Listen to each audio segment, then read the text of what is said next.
नमस्कार बच्चों, कक्षा 10वीं एमपी बोर्ड की प्री बोर्ड परीक्षा, जो आपकी प्री बोर्ड परीक्षा हो रही है क्लास 10th की एमपी बोर्ड मध्य प्रदेश राज्य के सभी बच्चे 2021 की हिंदी विशिष्ट मतलब कि हिंदी मीडियम वाले बच्चों की जो हिंदी है उसका संपूर्ण हल यहाँ पर मैंने प्रोवाइड कर रहा हूँ, है ना। तो इसके पिछले वीडियो में मैंने आप लोग को सही विकल्प पूरे बता चुका था। मैंने ये खालिस्तान पूरे बता चुका था। जिन बच्चों ने वो वीडियो नहीं देखे हैं वो चैनल पर जाए, जस्ट इस वीडियो के पहले आपको वाला वीडियो मिल जाएगा। खालिस्तान की पूर्ति, है ना, खालिस्तान की पूर्ति बता चुका हूं मैंने। ये सब भी हो गया था। इसके बाद मैंने यहाँ पर आप लोग को 14 प्रश्न तक पढ़ा दिया था कि खंड काव्य और महाकाव्य में अंतर लिखिए। यहां तक करवा करके मेरा पूरा हो गया था। इसके बाद फिर आप 15वां क्वेश्चन देखिए। 15वां क्वेश्चन क्या बोल रहा है देखिए, है ना। आपका पेपर इस प्रकार से तैयार किया गया है कि भैया आप अगर इसी को देखकर, जो यहाँ पर मैं लिखवा रहा हूँ ना आपको, जो यहाँ पर मैं आप लोग को दिखा रहा हूँ, अगर आप इसी का स्क्रीनशॉट लेकर के या आप इसी को कॉपी में लिख लोगे ना, आपको 100 में से 100 नंबर मिलेंगे हिंदी में, है ना। और लिखने का तरीका भी समझाऊंगा और याद भी करवाऊंगा मैं। जैसे कि अगला क्वेश्चन है आपको प्रश्न क्रमांक 15। इसको आपको याद भी करना है क्योंकि वार्षिक परीक्षा में पूछा जा सकता है। 2012 में भी आया है और 17 में भी आया है और प्री बोर्ड परीक्षा में भी क्वेश्चन आया है। क्वेश्चन 15 बोल रहा है दीपक से मानव जीवन की तुलना किस रूप में की गई है। जो दीपक होता है, जो दिया होता है, उस दिया से, दीपक से मानव जीवन की तुलना किस रूप में की गई है।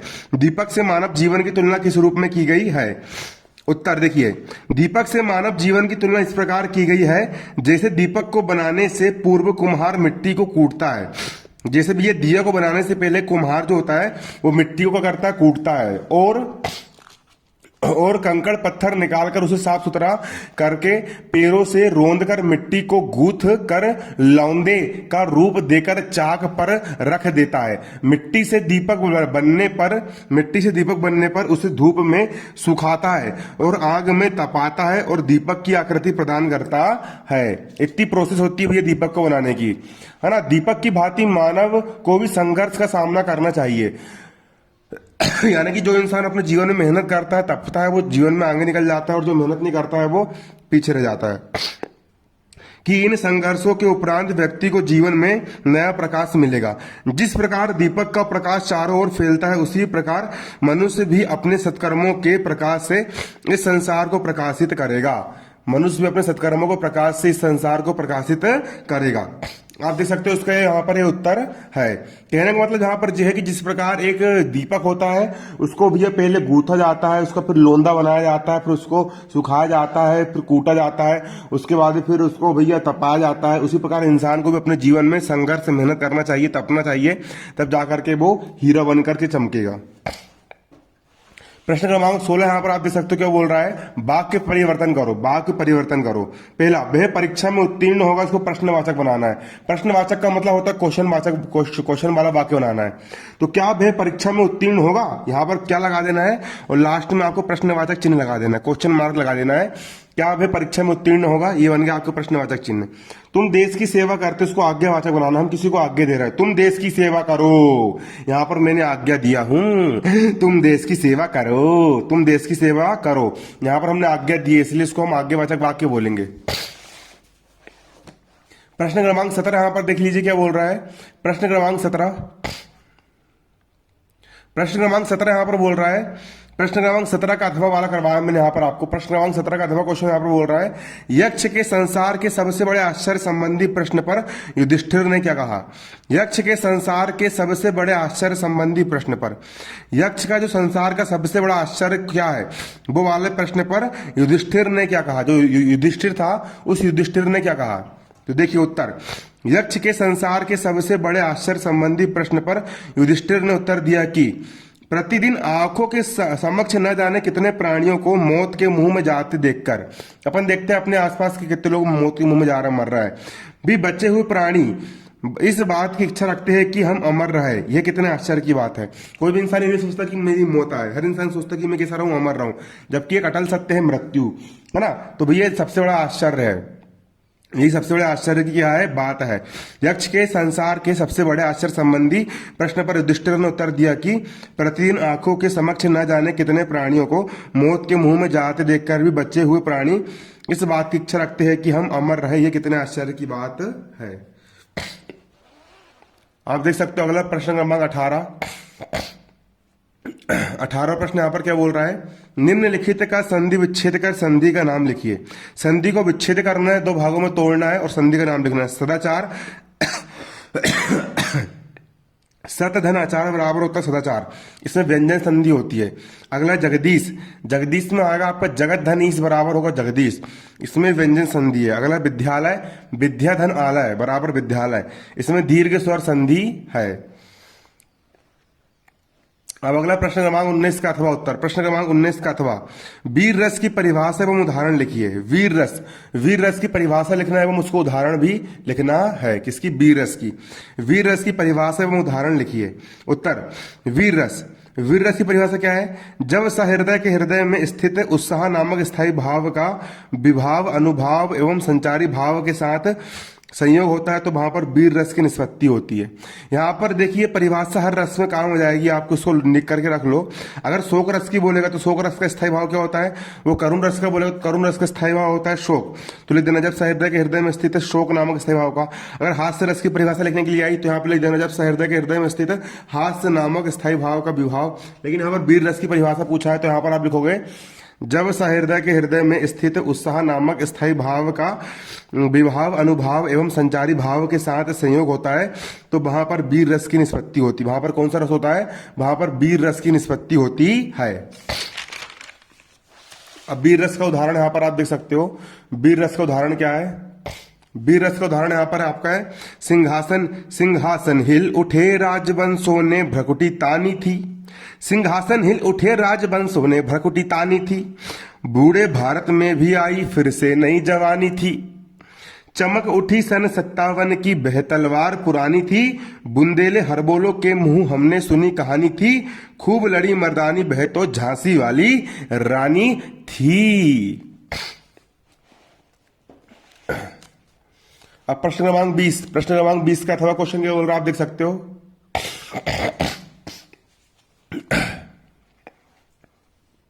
प्रश्न क्रमांक 20 का अथवा, प्रगतिवादी काव्य की विशेषता लिखिए एवं किन्हीं दो प्रगतिवादी रचनाओं के नाम भी लिखना है।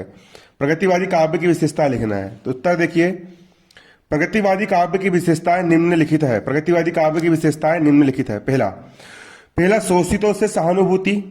दूसरा, आर्थिक और सामाजिक समानता पर बल। तीसरा, मतलब कि प्रगतिवादी काव्य में शोषित जो लोग भैया कमजोर है, जिन गरीब मजदूर वगैरह जिनके ऊपर अत्याचार होता है उन सहानुभूति दर्शाई गई है। दूसरा, आर्थिक और सामाजिक समानता पर बल दिया गया है कि हर इंसान पैसों से और सामाजिक रूप से समान रहे। तीसरा, नारी शोषण के प्रति मुक्ति की आवाज। नारी शोषण मतलब नारियों के जो प्रति शोषण किया जाता है उससे मुक्ति की आवाज। अगला, ईश्वर के प्रति अनास्था, ईश्वर पर आस्था नहीं दर्शाया इन लोगों ने। अगला, पांचवा, सामाजिक यथार्थ का चित्रण। छठवां, प्रतीकों का प्रयोग। किसका प्रयोग? प्रतीकों का प्रयोग। सातवां, भाग्यवाद की अपेक्षा कर्मवाद की श्रेष्ठता पर बल। भाग्यवाद मतलब किस्मत की अपेक्षा कर्मवाद मतलब कर्म की श्रेष्ठता पर बल। अब प्रगतिवादी कवि और रचनाएं निम्नलिखित है ना। नागार्जुन की युगधारा है, केदारनाथ अग्रवाल की युग की गंगा है, शिव मंगल सिंह सुमन जी की हिल्लोल है और त्रिलोचन जी की धरती है। त्रिलोचन जी की क्या है? धरती है। त्रिलोचन जी की रचना यहाँ पर हमारी कौन सी है? धरती है। त्रिलोचन जी की रचना यहाँ पर क्या है? धरती है। इसके बाद हमारा प्रश्न क्रमांक 21 क्या बोल रहा है देखिए। प्रश्न क्रमांक 21 यहाँ पर हमारा बोल रहा है जीवनी एवं आत्मकथा में अंतर लिखिए। जीवनी एवं आत्मकथा में अंतर लिखिए। मैं तो बोल रहा हूँ वार्षिक परीक्षा की तैयारी परीक्षा दिन से करना, प्रश्न बैंक पूरा परीक्षा दिन से फंसा है ना। जीवनी और आत्मकथा में अंतर लिखिए। तो जीवनी और आत्मकथा में अंतर मैं आपको बताता हूँ कहाँ पे। देखो यहाँ पर ये लिखा है जीवनी और आत्मकथा में अंतर, आप देख सकते हो।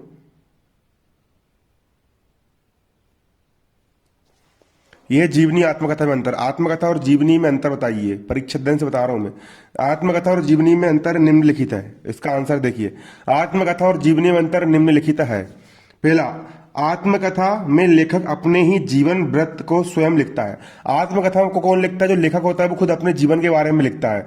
और जीवनी में किसी महान व्यक्ति का जीवन वृत्त लिखा जाता है। जीवनी में किसी दूसरे महान व्यक्ति का जीवन वृत्त लिखा जाता है। आप दो कॉलम बना सकते हो, एक बनाना आत्मकथा का, एक बनाना जीवनी का। आत्मकथा में लिखना पहला पॉइंट, आत्मकथा में लेखक अपने ही जीवन वृत्त को स्वयं लिखता है। और जीवनी में लिखना, जीवनी में किसी महान व्यक्ति का जीवन वृत्त लिखा जाता है। दूसरा, आत्मकथा में अनुभूति की गहराई होती है ना, और जीवनी में लिखना, जबकि जीवनी में विवरण पर ध्यान दिया जाता है। तीसरा, आत्मकथा कथात्मक शैली में लिखी जाती है, जैसे कोई कहानी बता रहा है, कथा बता रहा है, जबकि जीवनी वर्णनात्मक शैली में लिखी जाती है। जीवनी कहाँ लिखी जाती है? वर्णनात्मक शैली में लिखी जाती है। अब कुछ आत्मकथा यहाँ पर दी गई है, आत्मकथाएं, कुछ आप बीती कुछ जग बीती भारतेंदु हरिश्चंद्र जी ने लिखे। मेरी कहानी जवाहरलाल नेहरू जी ने लिखी अपनी आत्मकथा। मेरा जीवन प्रवाह योगी हरि जी ने लिखे। और जीवनी जो कि दूसरों पर लिखी जाती है, देख सकते हो आप, संत तुकाराम की विचारपूर्ण जीवनी हरि रामचंद्र दिवाकर जी ने लिखे।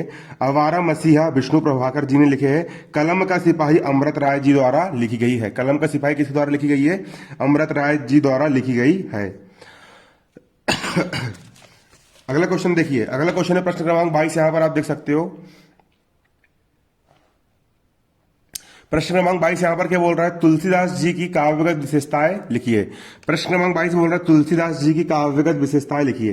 तुलसीदास जी का जो कवि है, इनके यहाँ पर हमको 2 रचनाएं लिखना है, भाव पक्ष एवं कला पक्ष लिखना है और साहित्य में स्थान लिखना है तुलसीदास जी का। ये भी परीक्षा देने बहुत अच्छा दिया है।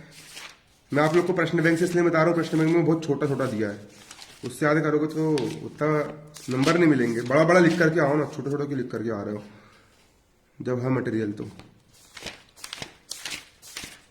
61 पेज क्रमांक 61 पर है। ये देखिए तुलसीदास जी का जीवन परिचय यहाँ पर आपका ये दिया गया है। ये इंपॉर्टेंट भी है भैया, आ भी चुका है। तुलसीदास जी का जीवन परिचय आप देख सकते हो। मत कर माया का अभिमान, मत कर काया का अभिमान काया। तो ये तुलसीदास जी का जीवन परिचय में रचना है, तुलसीदास जी की रचना है। पहला, रामचरितमानस, विनय पत्रिका, कवितावली, गीतावली, वैरव रामायण, हनुमान बाहुक, जानकी मंगल आदि। ये तुलसीदास जी की क्या होगी? रचनाएं होगी। ये तुलसीदास जी की क्या होगी? यहाँ पर आपकी रचनाएं होगी। रचना आपको लिखना है। अगला यहाँ पर काव्यगत विशेषता। काव्यगत विशेषता में आपका पहला पॉइंट रहेगा भाव पक्ष का। पहला क्या रहेगा यहाँ पर आपका? पहला पॉइंट यहाँ पर रहेगा आपका भाव पक्ष का। भाव पक्ष में पहला आएगा आपका भक्ति भावना। पहला क्या आएगा? भक्ति भावना। भाव पक्ष मतलब कि उनका भाव किस प्रकार के? तुलसीदास जी के भक्ति भावना। तुलसीदास सगुण ईश्वर को मानते थे। उनकी भक्ति में असीम देन, अनन्य आत्म समर्पण है। राम ही एकमात्र भरोसा है। देखिए, एक भरोसो एक बल, एक आस विश्वास, एक राम घनश्याम हित चातक तुलसीदास। फिर वाला पॉइंट लिख देना भक्ति भावना वाला। दूसरा यहाँ पर ये भी लिख देना समन्वयवादी विचार। अगला पॉइंट यहाँ पर लिख देना क्या? समन्वयवादी विचार। इनका दृष्टिकोण समन्वयवादी रहा है। राम भक्त होते हुए भी सभी देवी देवताओं की वंदना की है। इनके काव्य में कर्तव्य परायणता और लोक कल्याण का संदेश मिलता है। आप रामायण पढ़ोगे, आप देखना वहां पर शंकर भगवान से लेकर के हर एक भगवान की उन्होंने वंदना की है। अगला भी है रस सिद्धता। तुलसीदास जी रस सिद्ध कवि है। उनकी कविताओं में श्रृंगार रस, शांत रस, वीर रस का सुंदर चित्रण हुआ है। रौद्र, करुण एवं अद्भुत रसों का भी वर्णन हुआ है। ये 3 पॉइंट भाव पक्ष लिख देना। अगला कला पक्ष में लिखना है। कला पक्ष मतलब कि उन्होंने काव्य लिखे हो किस प्रकार की भाषा में लिखे, उसकी कला क्या रही है हमको यहाँ पर यह बताना है। तो ये कला पक्ष में पहला आएगा भाषा। तुलसी ने ब्रज और अवधि भाषा को अपनाया। तुलसीदास जी ने कौन सी भाषा अपनाया है? ब्रज भाषा और अवधि भाषा को अपनाया है। जहां तहां अरबी, फारसी, भोजपुरी, बुंदेलखंडी भाषाओं के शब्द भी मिल जाते हैं। जहां तहां अरबी, फारसी, भोजपुरी, बुंदेलखंडी भाषाओं के शब्द भी मिल जाते हैं। अगला भी यहाँ पर आपकी अलंकार योजना देखिए किस प्रकार से यहाँ पर अपनाया गया है। तो देखिए, तुलसी का अलंकार विधान अनुपम है। इन्होंने उपमा अलंकार को ही नहीं बल्कि कहीं रूपक तो कहीं उत्प्रेक्ष तो कहीं दृष्टांत का भी प्रयोग किया है। इस इतने सारे अलंकारों का उन्होंने उपयोग किया है। अगला यहाँ पर आपका शैली, देखिए किस शैली में उन्होंने अपनी काव्य रचना की है। शैली, तुलसी ने उस समय की सभी शैलियों का प्रयोग किया है। इन्होंने प्रबंध और मुक्तक दोनों शैलियों को अपनाया है। दोहा, चौपाई, कवित्त, सवैया आदि छंदों का प्रयोग किया है तुलसीदास जी ने। अगला साहित्य में स्थान। तुलसी लोक कवि, मतलब लोगों, आज रामचरितमानस हर घर में पढ़ी जाती है, इनके द्वारा लिखी गई है। तुलसी लोक कवि है। रामचंद्र शुक्ल ने इनको हिंदी साहित्य का सूर्य माना है। अयोध्या सिंह उपाध्याय ने कहा है, कविता करके तुलसी न लसे, कविता लसी या तुलसी की कला।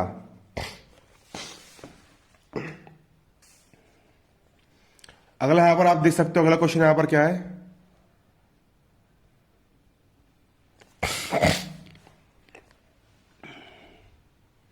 अगला क्वेश्चन यहाँ पर हमारा है वासुदेव शरण अग्रवाल या राम वृक्ष बेनीपुरी का यहाँ पर आपको जीवन परिचय लिखना है, 2 रचनाएं लिखना है, भाषा शैली लिखना है, साहित्य में स्थान लिखना है। वासुदेव शरण अग्रवाल,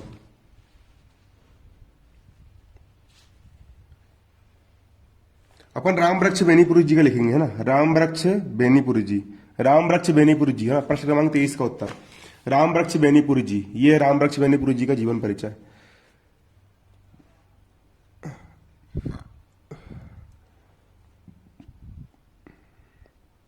देखिए सबसे पहले 2 रचना लिखना है, तो रचना यहाँ पर 2 लिख देना है। पहले उपन्यास पतितों के देश में, उपन्यास का जाएगा यहाँ पर आपका पतितों के देश में, और दूसरी रचना लिख देना रेखा चित्र माटी की मूर्तें लाल तारा आदि। एक आध और लिख देना निबंध गेहूं बनाम गुलाब मशाल बंदे बाणी विनायको, है ना। उसके बाद यहाँ पर आपको अगर लिखना है भाषा, भाषा, अब भाषा के बारे में लिखेंगे यहाँ पर हम, भाषा काव्य की भाषा कैसी थी, है ना। देखिए इसको पॉइंट बना के भी लिख सकते हो आप। इनकी भाषा व्यवहारिक है, इसमें सरलता सुबोधता और सजीवता पाई जाती है। मुहावरों और कहावतों से भाषा में सुंदरता आ गई है। किससे? मुहावरों से और कहावतों से भाषा में क्या आ गई है? मुहावरों के माध्यम से और कहावतों के माध्यम से भाषा में सुंदरता आ गई है। इसका शैली, शैली इनकी शैली निम्न प्रकार की है। पहला भी वर्णनात्मक शैली, इन्होंने किसी वस्तुत्मक घटना का वर्णन करते समय इस शैली का प्रयोग किया है। इस शैली की भाषा सरल एवं सुबोध है। दूसरा लिख देना भैया यहाँ पर क्या? भावात्मक शैली, यह शैली इनकी प्रधान शैली, इसमें भावों की प्रबलता और मार्मिकता है। तीसरा लिख देना प्रतीकात्मक शैली, बेनीपुरी अपनी बात को सीधे सीधे ना कहकर प्रतीकों के माध्यम से कहते हैं। इनके निबंधों में इस शैली का अधिक प्रयोग हुआ है। चौथा लिख देना यहाँ पर क्या? आलोचनात्मक शैली, बेनीपुरी ने समीक्षा के समय आलोचनात्मक शैली का प्रयोग किया है। किसका प्रयोग किया? आलोचनात्मक शैली का प्रयोग किया है। अगला यहाँ पर आपका लास्ट साहित्य में स्थान, भाषा शैली पर बेनीपुरी जी की असाधारण अधिकार है। भाषा सर्वथा सहज और स्वाभाविक है। इन्होंने कई पत्र पत्रिकाओं का संपादन किया और नाटकों निबंधों कहानियों और रेखा चित्रों की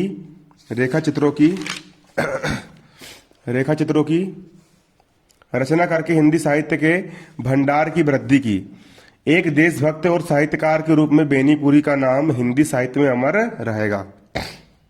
ये हो गया यहाँ पर आपका इसका परिचय।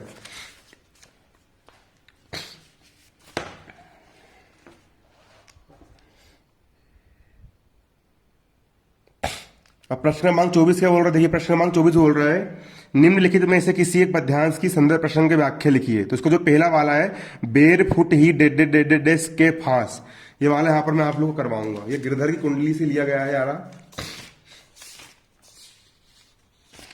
ये देखो वाला है ना, ये बेर फुट,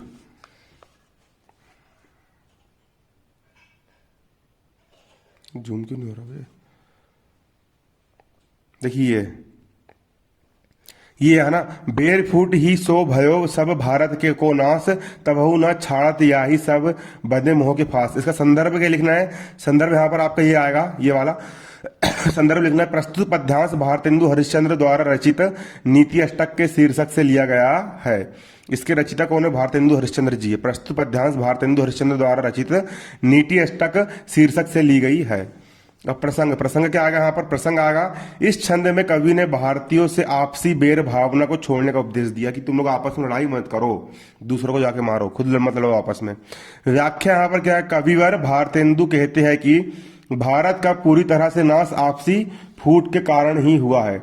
इस सच्चाई को जानते हुए भी भारतवासी आज भी मोह के बंधन में ऐसे बंधे हुए हैं कि आपसी बैर भावना का त्याग नहीं करते हैं। इतना लिख देना, नंबर मिल जाएंगे। ठीक, विशेष भी लिखना है। विशेष इसमें आपसी बैर फूट छोड़ने के लिए कहा गया है। दूसरा दोहा छंद है।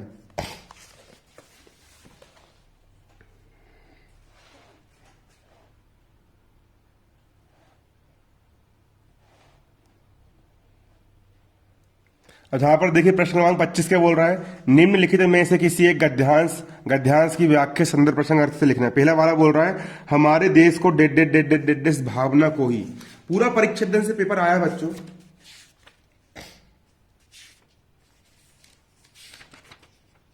देखो ये वाला है, ये वाला, ये हमारे देश को ये वाला गद्यांश फंसा है। मैं तो बोल रहा हूँ भारतीय परीक्षा की तैयारी परीक्षा दिन से करना। हमारे देश को दो बातों ने की सबसे पहले और सबसे ज्यादा जरूरत है, एक शक्ति बोध और दूसरा सौंदर्य बोध। बस हम ये समझ ले कि हमारा कोई काम ऐसा ना हो जो देश कमजोरी की भावना को बल दे या कुरुचि की भावना को ही दे। संदर्भ क्या लिखना है? पूर्व संदर्भ इसका यहाँ पर दे दिया है आपको।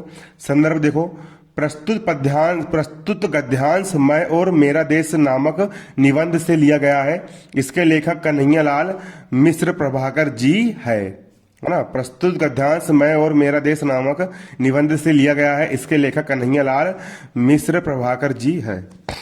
अब इसका प्रसंग क्या आएगा? इसका प्रसंग देखिए, प्रसंग यहां पर इसका क्या बनेगा? प्रसंग यहां पर इसका बनेगा, लेखक ने देश में शक्ति बोध और एवं सौंदर्य बोध की आवश्यकता पर बल दिया है ना। प्रसंग बनेगा, लेखक ने देश में शक्ति बोध और सौंदर्य बोध की आवश्यकता पर बल दिया है। अब इसकी व्याख्या करेंगे। लेखक मानते हैं कि हमारे देश भारतवर्ष में दो बातों पर विशेष ध्यान देने की आवश्यकता है। सर्वप्रथम शक्ति बोध और दूसरे सौंदर्य बोध का होना आवश्यक है। हमारे नित्य प्रति सभी कार्य ऐसे होने चाहिए जिनसे हमारी ताकत प्रकाशित हो। हमारे किसी भी कार्य से देश की कमजोरी व्यक्त नहीं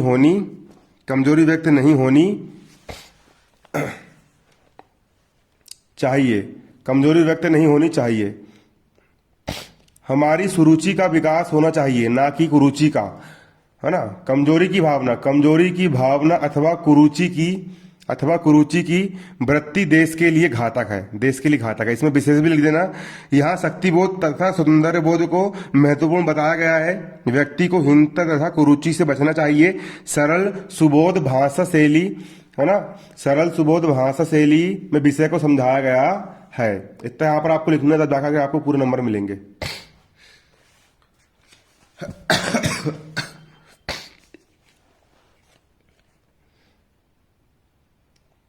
अगला क्वेश्चन यहाँ पर आपका यह अपठित गद्यांश और मजेदार बात है कि ये परीक्षा दिन से आया है ना। अपठित गद्यांश, आप हमेशा योगदान है।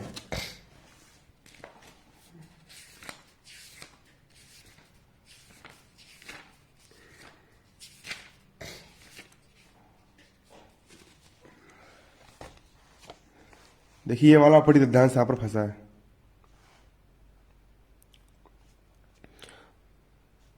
आप हमेशा अच्छी जिंदगी जीते आ रहे हैं। आप हमेशा बढ़िया कपड़े, बढ़िया जूते, बढ़िया घड़ी, बढ़िया मोबाइल जैसे दिखावे पर बहुत खर्च करते हैं, मगर आप अपने शरीर पर कितना खर्च करते हैं, इसका मूल्यांकन जरूरी है। ये शरीर अनमोल है। अगर शरीर स्वस्थ नहीं होगा तो आप के सारे सामान किस पर टांगेंगे। अतः स्वयं का स्वस्थ रहना जरूरी है। स्वस्थ रहने के लिए खान पान बड़ा योगदान है। अच्छा खाओ पियो ना, फालतू चीज मत खाओ। पहला क्वेश्चन है, उपयुक्त गद्यांश का उचित शीर्षक लिखिए। शीर्षक है पहला सुख निरोगी काया। इसका शीर्षक क्या है? पहला सुख निरोगी काया। दूसरा अनमोल क्या है? मानव शरीर अनमोल है। तीसरा शुद्ध और असली शब्दों के विलोम लिखिए। शुद्ध का विलोम होता है शुद्ध और असली शब्द का विलोम होता है नकली।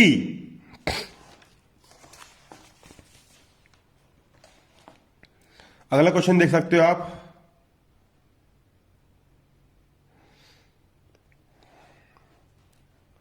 अगला क्वेश्चन प्रश्न क्रमांक 27 का अथवा। प्रश्न क्रमांक 27 का अथवा अपने प्राचार्य को शुल्क मुक्ति हेतु आवेदन पत्र लिखो। अपने जो प्राचार्य है, प्राचार्य को शुल्क मुक्ति हेतु, किसके लिए? शुल्क मुक्ति के लिए, मतलब फीस माफ के लिए आवेदन पत्र लिखो। अपने प्राचार्य को शुल्क मुक्ति हेतु आवेदन पत्र लिखिए। आपके जो प्राचार्य है, अपने प्राचार्य को शुल्क मुक्ति हेतु आवेदन पत्र आपको लिखना है।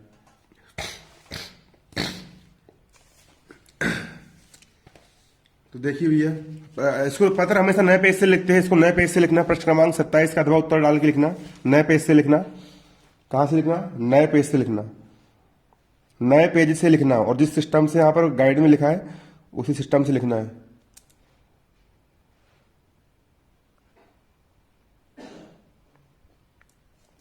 देखिए, श्रीमान प्राचार्य महोदय, शासकीय उच्चतर माध्यमिक विद्यालय बिलासपुर। विषय शाला शुल्क एवं परीक्षा शुल्क से मुक्ति के संबंध में। मान्यवर, सविनय निवेदन है कि मैं आपके विद्यालय में कक्षा 10वीं का छात्र हूँ। मेरे पिताजी एक स्थान पर प्राइवेट नौकरी करते हैं। उनकी मासिक आय अत्यंत सीमित है। इतने कम वेतन से परिवार की रोजी रोटी की समस्या भी कठिनाई से हल हो पाती है। पिताजी के पास पैसे की कमी होने के कारण मैं अपनी साला शुल्क देने में असमर्थ हूं। अतः आपसे हाथ जोड़कर प्रार्थना है कि आप मेरी इन परिस्थितियों को दृष्टिपथ में रखते हुए साला शुल्क तथा परीक्षा शुल्क से मुक्ति करने की कृपा करें। इस विषय में जो भी साला के नियम है वह मुझे स्वीकार है। इस कृपा के लिए मैं आपका आजीवन आभारी रहूंगा। यहाँ पर दिनांक डालना है, उसके बाद फिर प्रार्थी, अपना नाम, कक्षा ये लिख देना है।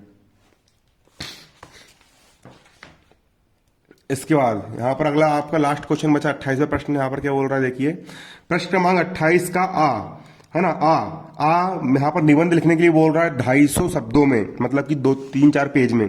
तो यहाँ पर हम निबंध करेंगे विज्ञान के चमत्कार। हर साल आते हैं विज्ञान के चमत्कार, है ना, विज्ञान के चमत्कार वाला हम निबंध करेंगे। क्यों होता यह विज्ञान के चमत्कार का निबंध, देखो हर साल आया है, इंपॉर्टेंट है।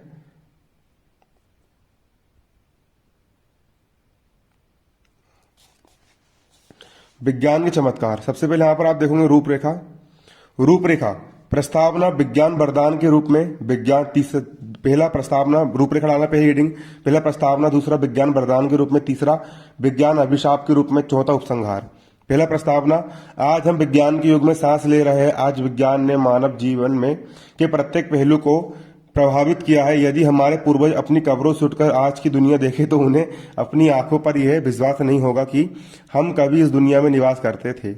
विज्ञान वरदान के रूप में, विज्ञान में मनुष्य का जीवन सुख, वैभव तथा समृद्धि से संपन्न बना दिया गया है। आज विज्ञान ने अनेक क्षेत्रों में अशिक्षित उन्नति की है। जैसे पहला, खाद्यान्न के क्षेत्र में, खाद्यान्न के क्षेत्र में विज्ञान ने क्रांति मचा दी है। वर्तमान युग में किसान वर्षा ऋतु पर आश्रित नहीं रहता, अपितु ट्यूबवेलों से खेती को सींच रहा है। बेलों की जगह ट्रैक्टर के माध्यम से खेतों की जुताई की जाती है। रासायनिक खादों का उपयोग किया जाता है तथा कीटनाशक दवाओं के द्वारा फसलों की सुरक्षा की जाती है। दूसरा है उद्योग एवं विज्ञान। मशीनों के द्वारा आज औद्योगिक क्षमता का विकास तीव्र गति से हो रहा है। जो कार्य पहले 100 व्यक्ति द्वारा पूरा होता था, आज मशीनों के द्वारा कम समय में एक ही व्यक्ति पूरा कर लेता है।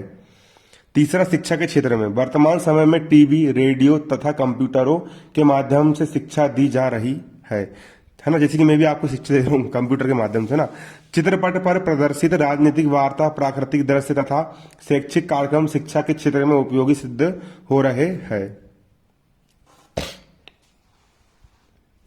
अगला यहाँ पर आपका आवागमन के क्षेत्र में, प्राचीन समय में यात्रा करना बहुत ही कष्टप्रद तथा भययुक्त होता था, लेकिन वैज्ञानिक आविष्कार के द्वारा आज रेल, मोटर तथा वायुयानों के माध्यम से मानव संपूर्ण विश्व की यात्रा कुछ ही घंटों में पूरा कर लेता है। पांचवा, चिकित्सा के क्षेत्र में, आज विज्ञान के माध्यम से अनेक घातक बीमारियों का एक्सरे द्वारा आंतरिक फोटो लेकर सरलता से पता लगा लिया जाता है। कैंसर जैसी प्राणलेवा बीमारी का इलाज भी संभव हो गया। ऑपरेशन के द्वारा न जाने कितने इंसानों को नया जीवन मिलता है। अगला, संचार के क्षेत्र में, संचार के क्षेत्र में भी विज्ञान ने अभूतपूर्व उन्नति की है। टेलीफोन, टेलीग्राम तथा टेलीविजन के द्वारा हम घर बैठे ही संपूर्ण देश के लोगों का हाल जान सकते हैं। इसके बाद सातवां, कपड़ों के क्षेत्र में, आज वस्त्र निर्माण के लिए आधुनिक तकनीकों से युक्त नई नई मिलें स्थापित हो रही है। सिलाई के लिए नई नई मशीनें आविष्कृत है। अगला, विज्ञान अभिशाप के रूप में, विज्ञान से यहाँ पर घाटा क्या देख लीजिए ना। विज्ञान ने जहां मनुष्य को सुख सुविधा एवं स्वास्थ्य दिया है, वहीं दूसरी ओर वह एक विशालकाय दानव की तरह भयानक मुंह खोले हुए उसे मृत्यु की नींद में सुलाने में बेचैन है। कोरोना वायरस था ना, विज्ञान के कारण ही आया है। हाइड्रोजन बम और जहरीले गैसें उसके लिए मृत्यु से भी भयंकर साबित हो रही है। विज्ञान द्वारा प्रदान की गई